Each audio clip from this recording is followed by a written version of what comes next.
people at Youth Villages today. I want to take a moment to introduce Ms. Angela White. Angela, could you please come up, stand up, please? You all, this woman is just such a shining example of what we try to do with our Intercept program. She never gives up on her families, and she doesn't let them give up on themselves. She is phenomenal. She works so very hard, and she has had so many successes with the families that she's worked with. And so we're just so fortunate to have you, Angela, and we thank you for all of your hard work.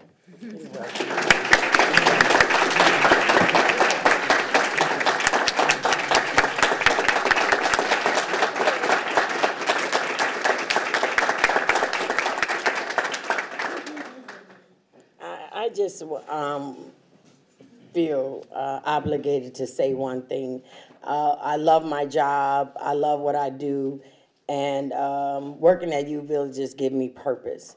And each and every day that I go to work, these same families deposit things in my life, things that I can take a step back and say, wow. I can remember one day I was riding over a high rise, and I just had an overwhelming feeling to call Mr. Farmer, and I just had to thank him. I call him Mr. Farmer, but his name is Mr. Williams, but his children are Farmer, but I'm talking about Mr. Williams. And I was like, Mr. Williams, I just want to thank you for allowing me to see how people can change. Because sometimes in our day-to-day work, we get caught up in what we've done. And I could not have made the progress that I made with any of my families if it wasn't for what they had inside of them. And Mr. Williams is instrumental for putting that drive in me to continue to work and work and work and work. I can't work enough if it means saving a family. And what got me with Youth Villages, it was the spirit of the organization. You can see I'm not a young girl, but when I first applied there, I looked on the internet and I was like, I don't see no people my age, you know.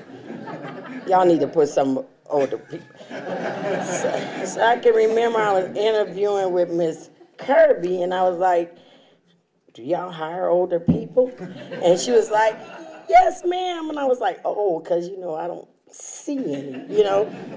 And she was like, yes. So I've been around, and I've worked places, and I have, a lot of experience in social services, but I've never worked for an organization who do what they say they do. You know, and it's hard when you do what you say you're going to do, but you work for an organization that don't really expect you to do that, you know, get to the next task, do the next thing. But at Youth Villages, they really do believe that children are best off with their families. And I can remember fighting legislature, like I say, I'm not no little girl, about these same ideas. So it's a ministry for me to work with such an awesome group of people who believe in their ideas, their mission statement, their values. And so each and every day in my young age that I'm able to do something for a family, for a child, and get paid for it, is awesome. I would do it free. I would actually do this for no money. So I feel blessed that I have gotten to know families like Mr. Farmer to be able to motivate me to help the next one and the next one. I could talk all day, so I'm about to